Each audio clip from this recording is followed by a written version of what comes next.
Well, let's go ahead and get started. You know, as I mentioned before, David Schmidt, our founder, our CEO, the inventor of Lifewave Technologies, really doesn't need any more of an introduction beyond that. I mean, for any of you who have tried our technology here and used the patches, you'll know this is pretty revolutionary and groundbreaking. David definitely has a strong background in a lot of different things that really are pretty impressive. But for me, and I know many of you, the thing that we just are so impressed by with David is that he was able to crack the code and really help us to leverage the power of phototherapy in these patches in a very specific way to really support optimizing our health and longevity. So today we do have David with us. He is, like I said, the founder of our company and the inventor of Lifewave Technologies. And he's going to be talking with us today about X49, like I shared, and then doing a live Q&A. It's going to be really great. So I'm really excited for you to hear from him today. David, are you here with us?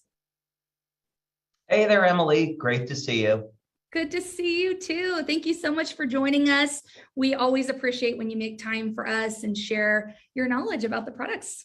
Oh, God, this is one of the favorite things that I do with Lifewave. So believe me, it's a pe care le pleasure. fac cu Lifewave este o plăcere. It is, and it looks like one of our interpreters is popping in. Thank you to all of our interpreters for helping us so that all of our community can really enjoy and hear.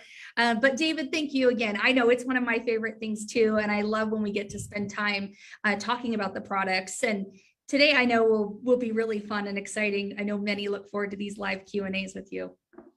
Let's do it. Let's do it. Okay. So David, like I said, we're going to talk a little bit about X49 first, being our newest product. And, you know, there are a lot of benefits that we've shared. There really is a synergistic product that's focused on stem cell activation to promote performance, strength, stamina, cardiovascular system support, muscle soreness, recovery. But the thing I'm really excited to talk a little bit about with you today is how it supports fat loss. Because I don't know about you or anyone on the call, but summer's just around the corner. Convention's just around the corner. And I have loved the results I've had already from this product. But if you're okay with that, I'd like to kind of focus in a little bit on that today. Would that work for you, David? Absolutely. Let's do it. So, Awesome. you know, I'd say the first thing with X49, we know that it was designed to elevate the peptide AHK-CU. And this is the daughter peptide from X39 or GHK-CU. So when you look at the 40 or 50 years of research into GHK from X39, what we find is that there's research in wound healing, stem cell activity, cognition, energy metabolism, antioxidant activity, anti-inflammatory activity. So there is a wealth of information to draw on with GHK. With AHK, that was not really the case. And we had to formulate some concepts and hypothesis about how X49 might work in the body by looking at the biochemistry. So let me give you an idea about what I mean here so we can dig into some of the details. This is a website where they have different types of peptides for sale, and you can get AHK by injection. It's for experimental use. You can see that it's $200.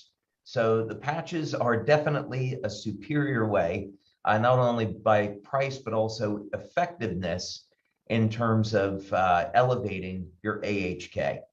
But we're going to see some things here is that AHK has been studied really broadly for reduction in wrinkles and hair loss, meaning that most of the focus has looked at the cosmetic application of AHK. So this is exciting because even though we haven't really talked about it, we would expect people that are using X49 to experience a reduction in lines and wrinkles, and some people might even experience hair growth. Now, we don't make that claim. In fact, that's a medical claim. And if people were specifically interested in the benefit of hair growth, I'd recommend that they speak with their doctor and look into microneedling. I'd actually spoken with a hair loss specialist about this, and he recommended that people get microneedling if they're going to use X49. And I am getting to your question, by the way. I just wanted to form a background here. And as you can see, if you look it up, it's not going to be any secret. There are many, many studies that are focusing in on this peptide, on its use in hair growth. Even Dr. Lauren Picard, who was the discoverer of GHK and later AHK, had found that AHK is actually as effective as the drug minoxidil in regrowing hair under the right conditions. But again, that's not a claim we make because we haven't done the studies. So with that in mind, when we are looking at how can we build muscle, burn body fat, and do that with X49, there was not any existing literature that would have even indicated that this was possible.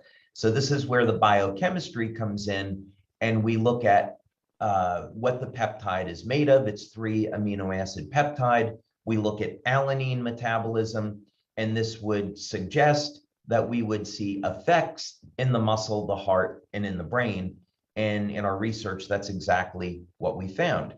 So if we go back and we look at, this is from the presentation that I did at the November convention. I think we can just simply show this here, and I'm going to come back to this PowerPoint. What was so interesting about the body scans that we did in the study with people using X49 is that we did not put them on any type of special diet. Now, Emily, as you know, Lifewave never recommends a patch without the foundation, right? We definitely recommend that people get proper diet, proper exercise, proper rest, hydration, supplement where necessary. But in this study, we had the participants doing mild exercise, no special diet, and yet we saw that after a period of 2 months, their strength more than doubled, and there was, in fact, a reduction in body fat. These are mechanisms that we're still exploring, by the way, because it was, I would say the loss in body fat was an unexpected outcome. We had expected to see an increase in strength and stamina. We had expected to see an increase in muscle growth. But this dramatic of loss in body fat was something that we didn't expect. That's pretty amazing to me. I know when we were initially preparing for the launch of X49, you were sharing some of these things with us. I, for one, was like, oh, that's interesting, but I didn't really expect to see that for myself. And so I know that myself and many others have seen not only the help with the muscles and the recovery, but also that body fat loss. Do we really know exactly why that's happening? I know you just shared a little bit about the peptide, but why is that happening? Yeah, there's a couple of thoughts with this, right? So first you have to deal with the math of losing body fat, right? Because there's a lot of energy that is stored in body fat. And there's a couple ways of doing this. So the most common way is calorie deficit, and that was not the case in this study. So we didn't ask participants to reduce the amount of food that they were eating. There's an interesting phenomena with swimmers, right? There was an analysis done on Michael Phelps and other Olympic swimmers, and they were consuming massive amounts of calories, up to 10,000 calories per day. Wow. And we know that people that are training at that level are in a swimming pool 3-4 hours a day or even longer. But even that amount of exercise could not explain why the swimmers were losing and maintaining their weight. We would have expected them to have gained a lot of body fat. But what happened in this case was that the temperature of the water was below body temperature. The water was fairly cold. So in order for the body to keep warm, it had to burn extra calories to bring the body temperature up. And this is what accounted for the weight loss or not losing any weight in the face of an extraordinary amount of calories. So the body has a number of interesting mechanisms that are not altogether so obvious. So in other words, we would not attribute the loss in body fat to the amount of exercise they were doing. There was no calorie deficit. There could be an improvement in thyroid activity. That certainly would be not out of the question. So these are some things to investigate still, before we can really be definitive. But if I were to form a hypothesis at this point in time, I would say that we're seeing improved thyroid activity. Okay. Well, that's pretty exciting because I know, like I said, summer's coming. So many of us are looking for maybe something we can add to our diet that we're already having in place and the exercise, and maybe just have a boost in some of the results that we're experiencing. So yeah, with you made a good point. With summer coming up and people wanting to reduce levels of body fat in the body, I would definitely encourage people to examine their diet. I know this is an old message, but it's true. We want to reduce the number of refined carbohydrates. We want to reduce refined sugar, get as much of that out of the diet as possible, get a low carbohydrate, balanced diet between proteins and healthy fats, and include as much exercise as possible during the week. And at convention, we're going to be going through this in quite a bit of detail. And even if someone is busy like us, they're working a lot, they're traveling a lot, you can definitely get in time for enough exercise to stay in shape. And we'll go through this in detail at convention. Yeah, I'm really looking forward to convention. For those of you who haven't decided if you're going to be attending in person or virtually, I would encourage you because, again, we have this awesome product here, X49, but if you pair it with something, just imagine what results you can have. Pair it with like a great regimen. I'm excited, David. Can't wait. Yep, absolutely. Well, I would love to spend more time on X49, but I know everyone is really, really eager to ask you some questions. And, we're having a little bit of technical difficulty on our side. So members won't be able to actually ask the questions auditory or with their voice. I would encourage everyone to type your questions into the question and answer section, and I will ask those questions of David myself. So I do apologize for that technical difficulty. However, I'm really excited for us to get some of these questions answered. So David, are you okay if we shift over to the Q&A? Well, let's go ahead and do it. And want to thank everyone for being here. I just saw that we're over 900 people on the call, so it kind of doesn't surprise me. We might have an issue going to open mics on this. So yeah, let's go ahead and get started. Perfect. All right. So the first question I have here is from Jane, and she just says, thank you so much for this amazing webinar. But my question for anyone who is not a big meat eater, how many grams of protein should one have daily to get the maximum results while using X49? Wow. So this is an interesting question. So I'm going to assume that the person is doing some type of resistance training. So when we're talking about building muscle and reducing body fat, there has to be a stimulus there. And the stimulus should be some type of resistance training. I know, Emily, you and I, we love weightlifting. You might be more extreme than me at this point. I know you're really pretty hardcore on your weightlifting. Or it can be calisthenics, could be push-ups, could be isometric exercise. But you have to have some type of resistance training.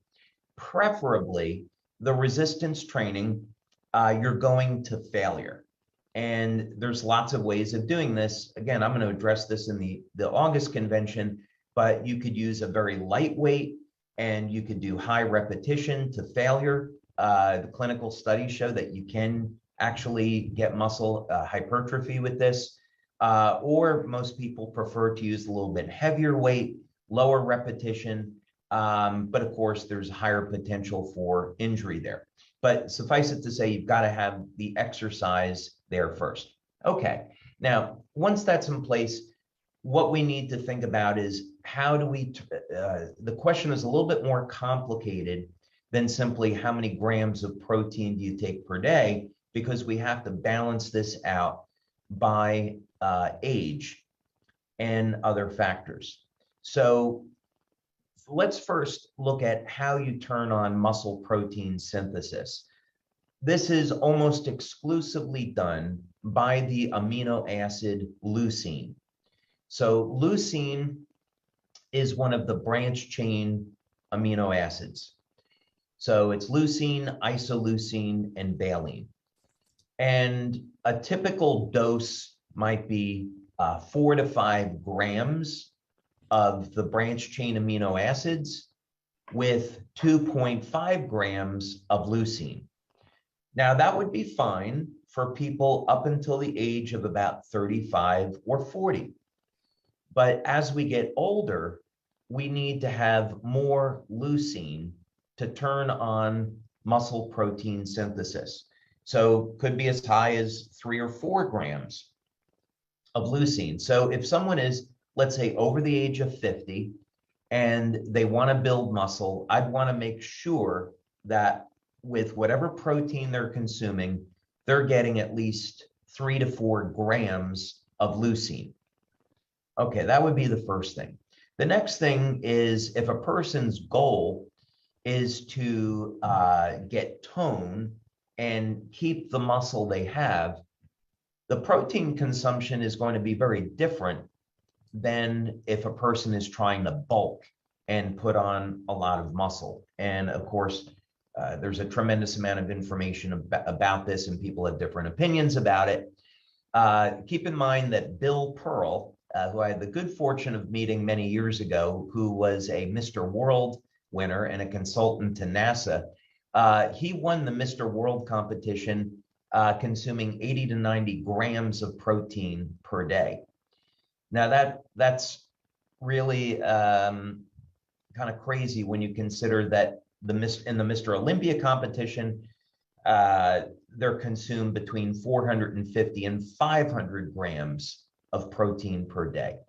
So I would say if it was a 200-pound man, 200 grams of protein per day is a good number to shoot for if you're really trying to bulk and gain a lot of muscle. 150 grams or so is probably okay. So if you wanted to use 1 gram per pound of body weight, it may be a little overkill, but you definitely have enough protein at that point. It's also, since I've done this many times, if you're bulking to put on a lot of muscle, you divide up that protein amongst meals. You don't try to take it all at once. So you might be getting 40 grams of protein at any meal. So that means you'd have 5 meals per day, or it would be 3 meals and 2 protein shakes, that kind of thing. Oh, I love that. I know there is a lot of, like you said, a lot of different opinions about how best to support building your muscle and how much protein. So there's a lot of great stuff out there, but thank you for that advice, David. Really appreciate it. Yeah, that's really very, very generalized, and but at least it gives people a little bit of a start.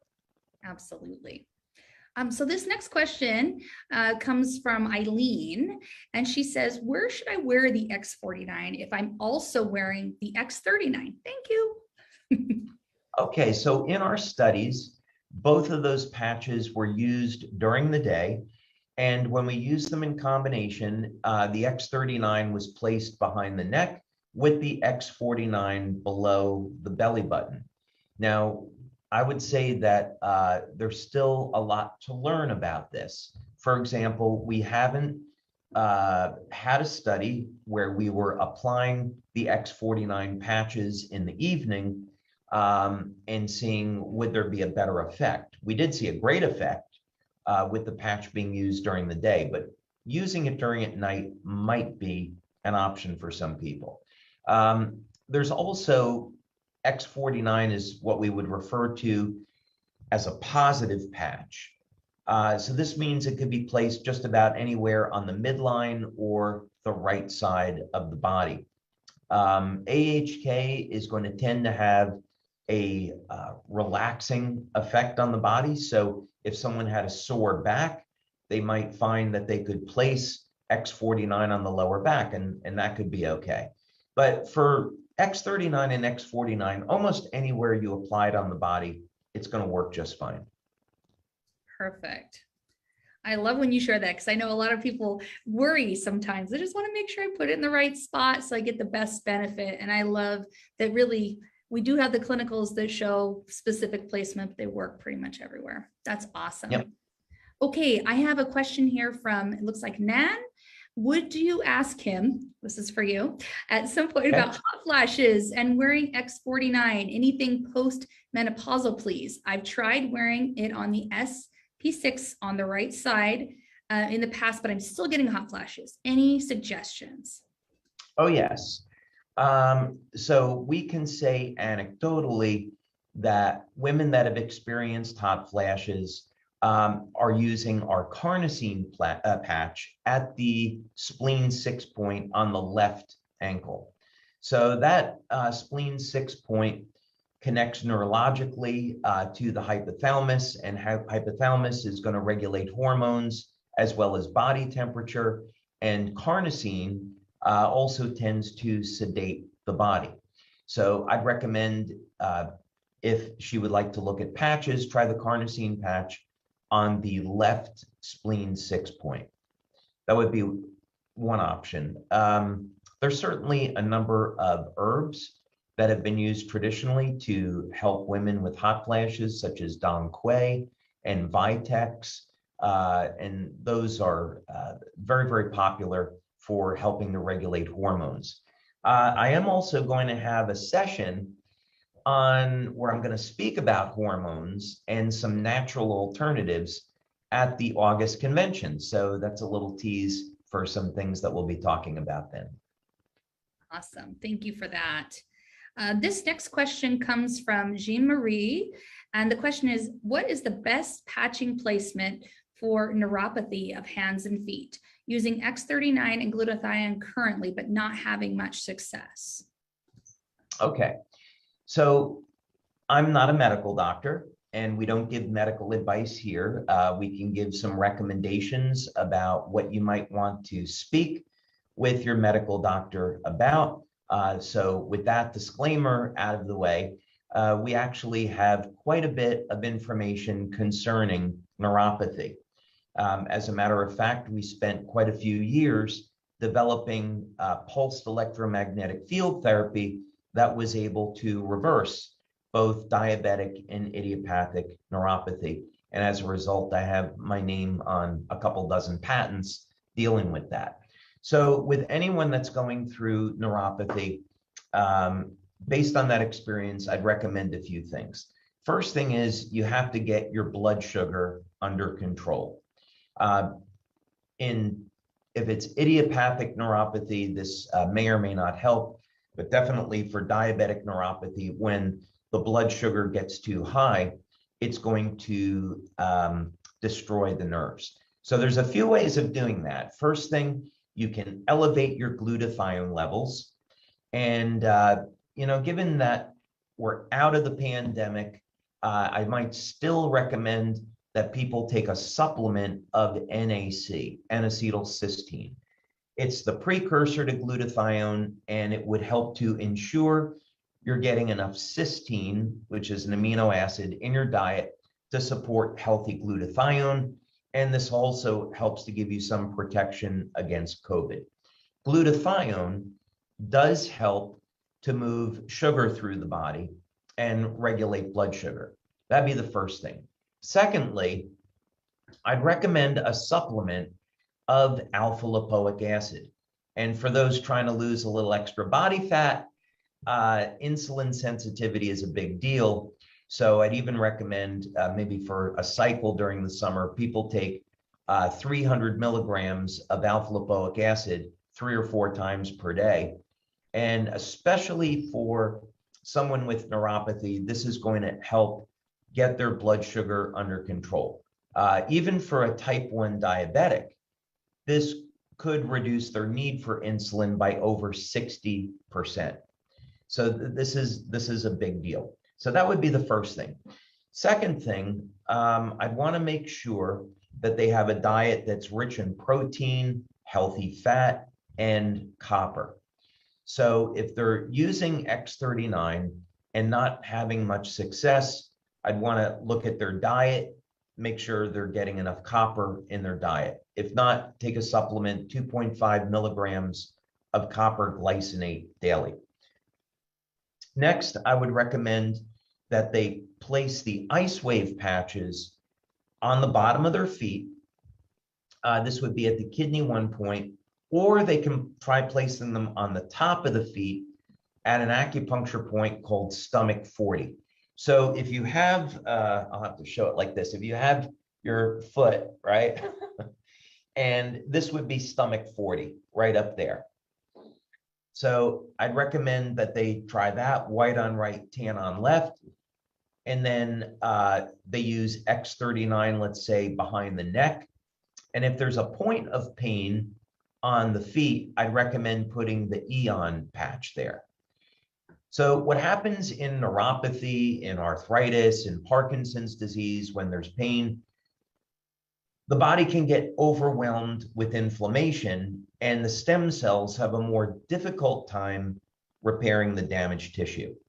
So if you've tried X39 and you haven't gotten the results that you want, take an Eon patch, put it on the point of pain, use that with X39, you'll probably find that the results will be better. So those are just some of the things. And I'd also recommend, by the way, for neuropathy, magnetic field therapy. We certainly found in our studies that it works extremely well. Perfect. You know, David, I once heard you speak about X39 and Eon and how they're such a great complement just because of the reduction of inflammation. Can you speak a little bit on that? Because I know I've had a few questions of that recently at events, just like why is it so important to wear those together, and how can the Eon actually aid the effectiveness of X39 from the inflammation standpoint? Yeah. So there's going to be people that that are asking questions about protocols for treating all different kinds of disease. So this answer actually is going to help them understand why these two products specifically are so helpful. When there is an injury in the body, it's important to understand exactly the cycle, the biochemical cycle that is going on. So when initially there's an injury in the body, there is going to be an increase in oxidative stress and oxidative chemicals. This doesn't sound like a good thing, but it's actually a great thing because those oxidative chemicals, they help to suppress infection. So somebody bangs their knee, maybe they have an open wound, oxidative radicals come in and they suppress infection. They also act as signaling molecules to bring in inflammation. The inflammation is going to tear down the damaged tissue, and then the inflammation acts as signaling molecules for the stem cells. So this is the way that it works, and it works extremely well. But as we age, that begins to break down, and the oxidative and inflammatory stress hang around longer than it should. The antioxidant system in the body becomes diminished with age, and now the stem cells get damaged by the oxidative and inflammatory stress. So if we want to try to get our bodies to work as they did when we were younger, we need to do a few things. First, we need to elevate our antioxidants to help protect the cells. And we can do that in a number of ways, through our diet, supplementation, the glutathione patch. And then what EON does is it acts as a broad spectrum anti-inflammatory. It will elevate a peptide in the primitive immune system, and this causes an increase in the antioxidant SOD. So SOD and glutathione are two of the most powerful antioxidants in the body. So the SOD in turn will reduce inflammatory cytokines, C-reactive proteins, homocysteine, fibrinogen. So it will reduce a very, very broad spectrum of different inflammatory markers. So as a result, you take an injury, you apply EON, and it could be also systemic. So if someone has arthritis, arthritic pain, you could just apply EON below the belly button or on top of the belly button if it's an emergency. This will start to, within 20 minutes, bring down the inflammatory levels. And now X39, when it's mobilizing stem cells, those stem cells can go in there and repair the damaged tissue. Oh, that's so perfect. I really appreciate you sharing that, because I think that's just an important piece for people to understand. I mean, there's a question right here from, I think it's Hallie, and how long does it take to see results? And so I think maybe that's part of it. Can you answer the question? How long does it typically take for people? And with what you just shared, can that actually speed it up? Yeah, so we did some studies with EEG looking at people over the age of 50, and we were looking at brain cognition and brain coherence. And we wanted to address the question. So this really is going to depend on age, pre-existing health conditions, diet, quality of sleep. This is why we stress these things. So if someone has a perfect diet, they're exercising regularly, and they're not sleeping, you can expect that pretty much their entire life is going to be messed up, right? So we have to have all of those things in place. So results with X39 are going to vary pretty widely based on that. So if someone is, let's say, over the age of 60 or even 70, and they're taking relatively good care of themselves, they can respond within, let's say, 7 days to 3 weeks with some pretty dramatic effects with X39. We've seen this in our brain scans and in our blood studies. Also, if someone's a little bit older and they're dealing with a number of different health conditions, the body will tend to prioritize what gets fixed first. I know this happened with a number of our members.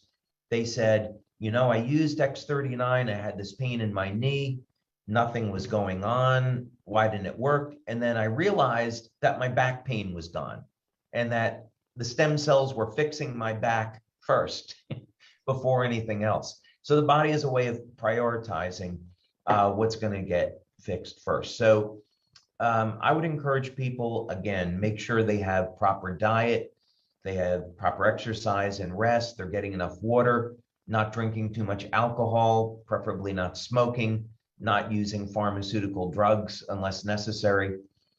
They get all of those things in place, and then they can start to really optimize the benefits that they're going to get from our products. Perfect. I love what you shared about how the body will prioritize. And I think that's super important for everyone to understand. Your body knows what needs first, even if you want your knee to feel better faster, right? Yeah, absolutely. Yeah. So I know, David, with all of the research and all of the studies that have been done, a majority of those, if not all, are in our back office under the science section of our website as well, in the back office. Tell us, though, when it comes to X49 specifically, are there still any ongoing research studies, and has everything been published at this point on the website?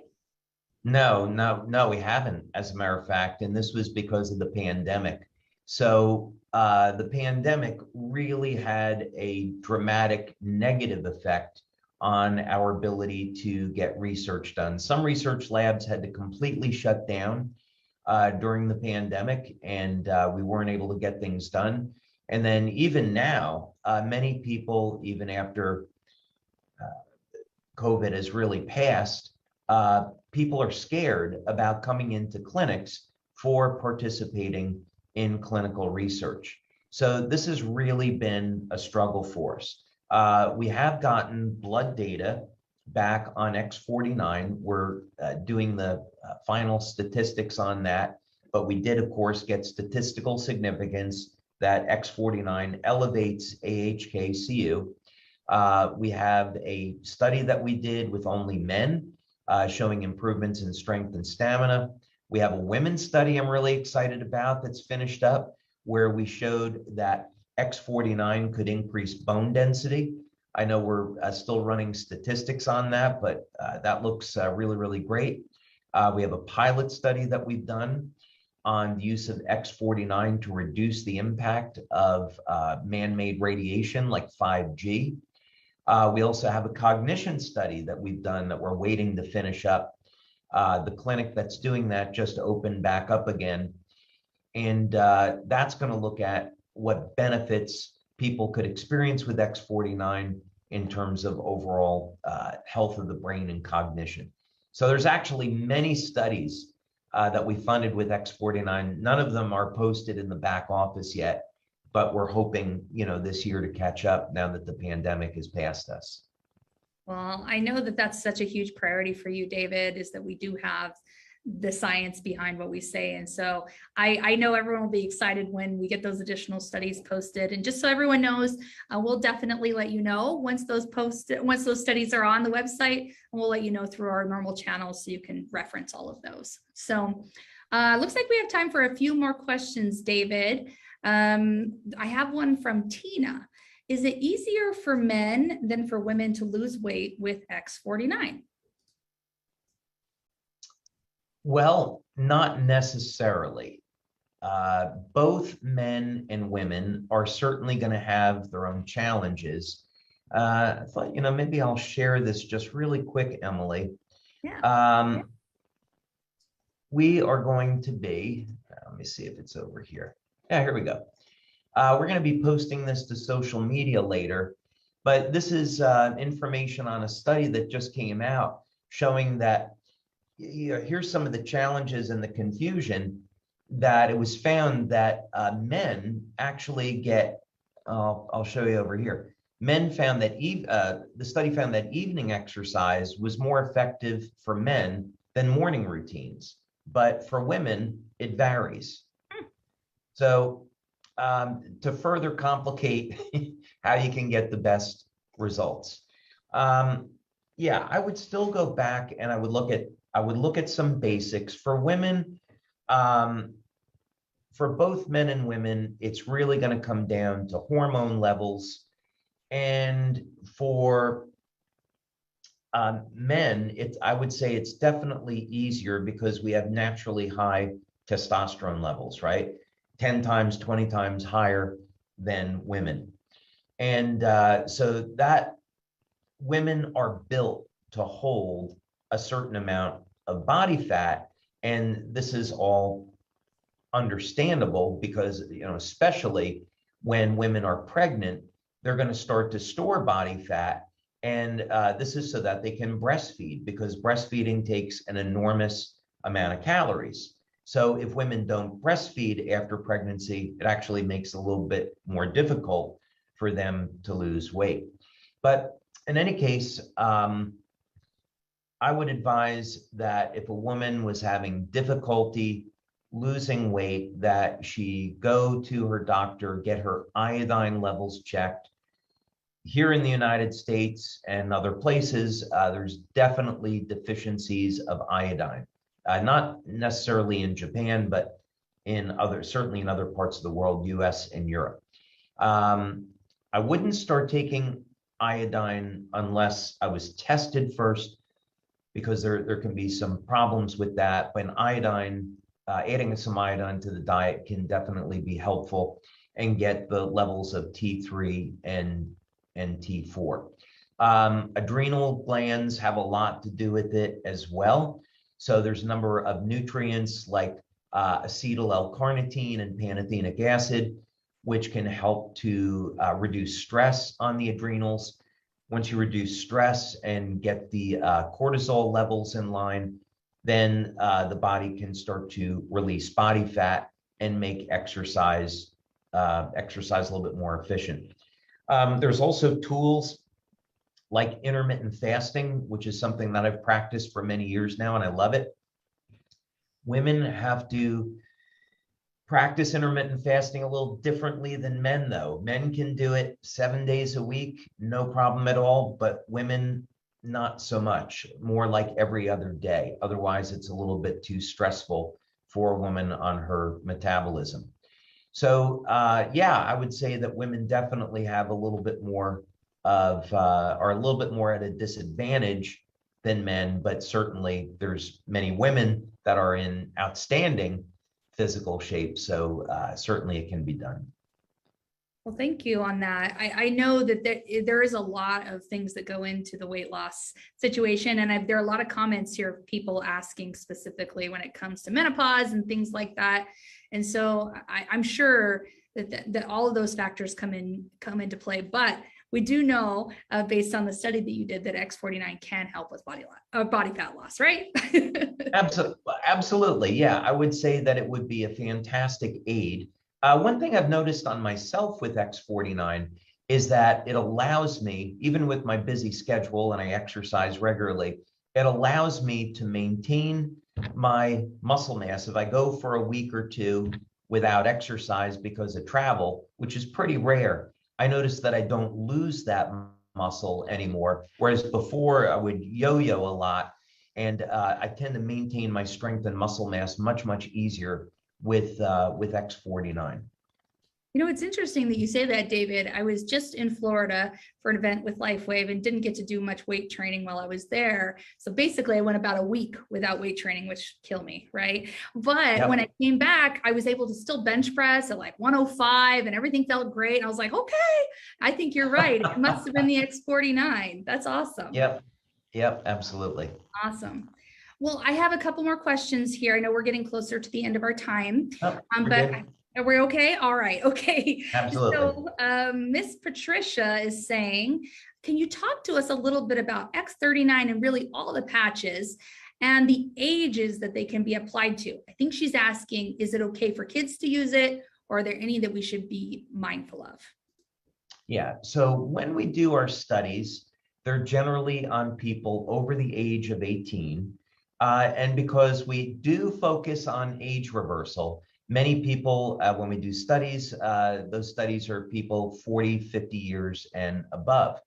Now, that said, we certainly have members that have used the patches on children, and the general guidance that we've given is that those children should be old enough to talk where they can communicate any adverse events. So what would an adverse event be? About 1 in 10,000 people are allergic to the adhesive. So we use a hypoallergenic adhesive, medical grade, but still 1 in 10,000 people are allergic. So if you applied it to a child and they found that they were getting a reaction, it was itchy, they have to be old enough where they can communicate that and take that off. If anyone has a lot of toxins like mercury poisoning, then you apply a patch like the glutathione patch and they could get nauseous or an upset stomach or fatigue or a headache. And again, the child should be old enough to communicate that. So we generally would recommend child be 5, 6, 7 years old before you apply the patches. Of course, again, I'm not a medical doctor, so this would be, with doctor's permission. Perfect.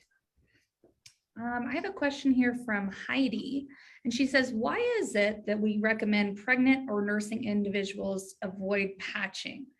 I don't know that we necessarily say that, but can you speak to that a little bit, David, about pregnant or nursing individuals?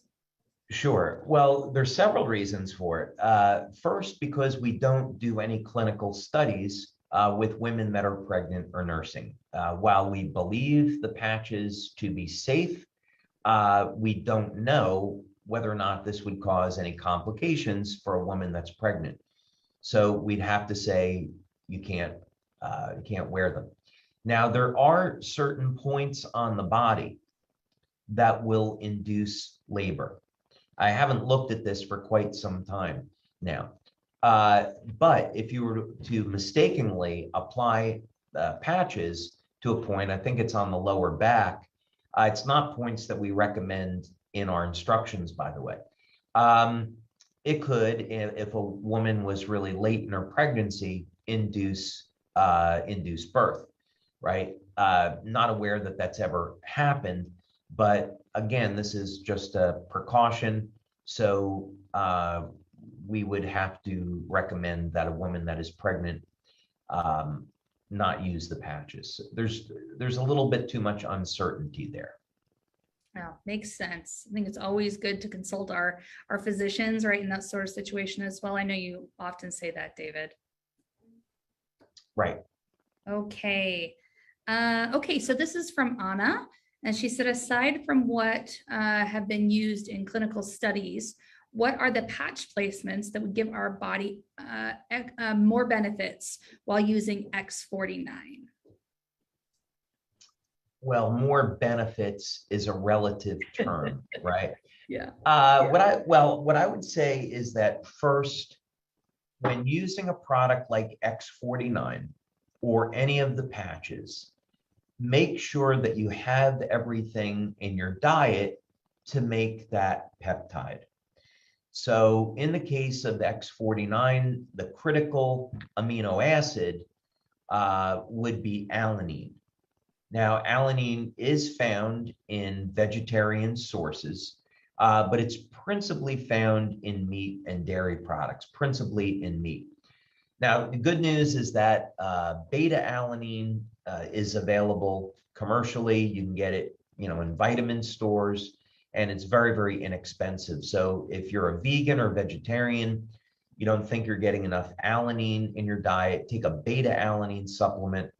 And so beta alanine is an amino acid that will help support your AHK levels. And again, I also recommend that you have enough copper in your diet. If you don't like liver, or if you're not having enough dark chocolate, then take a copper supplement. Other than that, when we do our blood studies, we find that really no matter where you put the patch, the blood levels get elevated.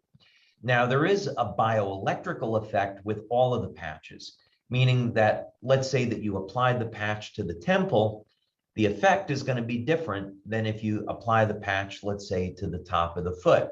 You're still going to elevate the peptide, but the effect would be more intense at where you apply the patch. That's generally what we find.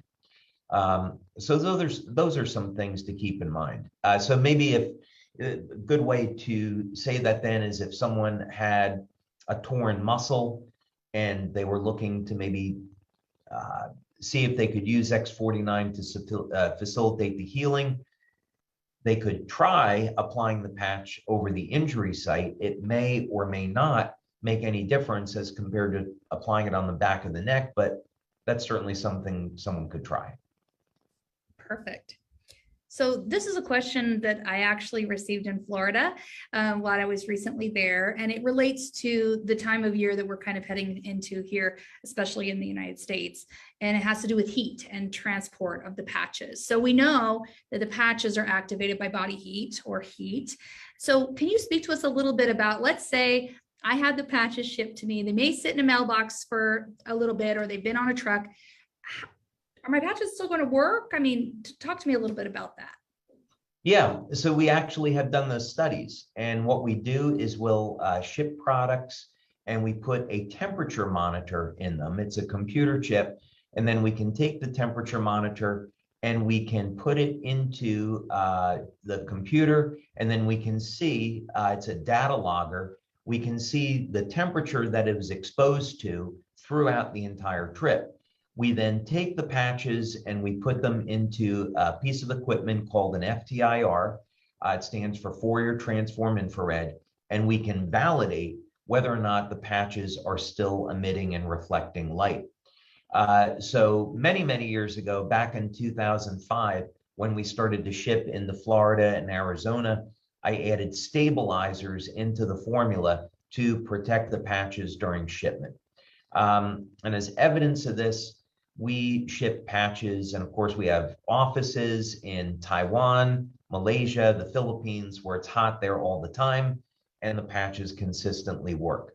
So it's definitely not an issue, but I would absolutely keep the patches stored at room temperature and not subject them to more heat than necessary.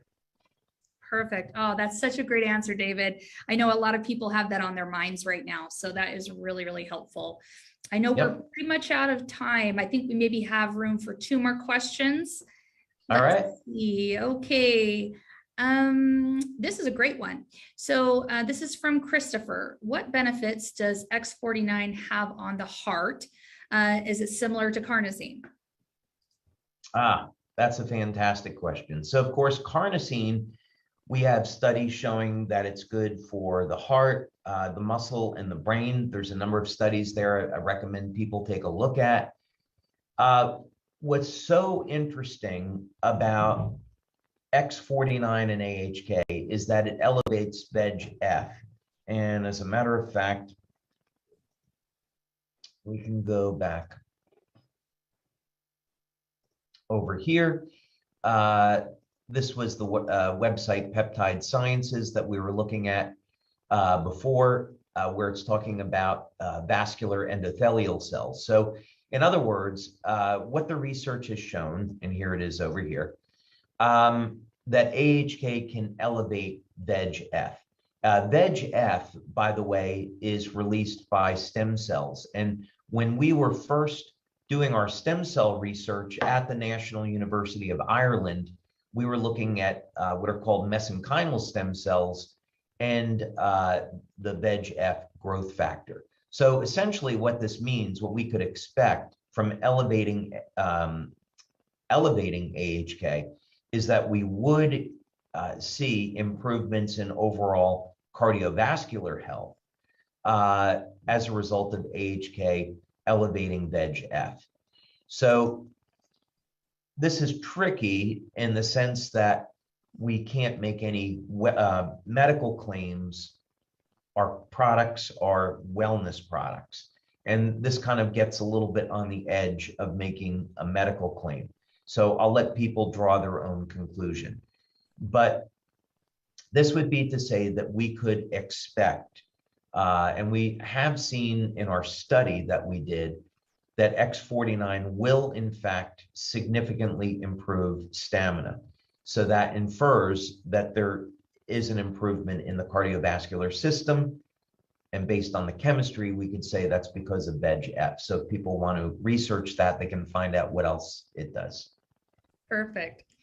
Okay, this last one is kind of a hodgepodge. There's been a lot of comments and questions around this. So, okay. So I'm just going to try and succinctly say what a few people are asking. So is there ever a time or an individual that shouldn't be using the patches, meaning chemo, organ transplants, pacemakers? We already talked about women that are pregnant or nursing. Can you kind of expand on that a little bit? Yeah, so I would say if someone's had an organ transplant, again, we simply don't know if it would be okay. When someone's had an organ transplant and they're put on immunosuppressive drugs, this could be a problem because our patches are improving and supporting the health of the immune system. So that could be a problem. We have had people who have told us anecdotally, they used the patches when they had an organ transplant and they did very well. But that's completely anecdotal, and at some point in the future, maybe we'll do a study. But for the moment, I'd say if someone had an organ transplant, they should speak with their doctor and ask them, hey, is it okay if I elevate my copper peptide levels? See what the doctor says. The other thing would be with chemo, anyone that's going through that, they definitely need to work with their oncologist. So oncologists generally don't like antioxidants. They don't like glutathione because there's literature that shows that If you elevate your glutathione levels, you're going to protect your healthy cells and the cancer cells.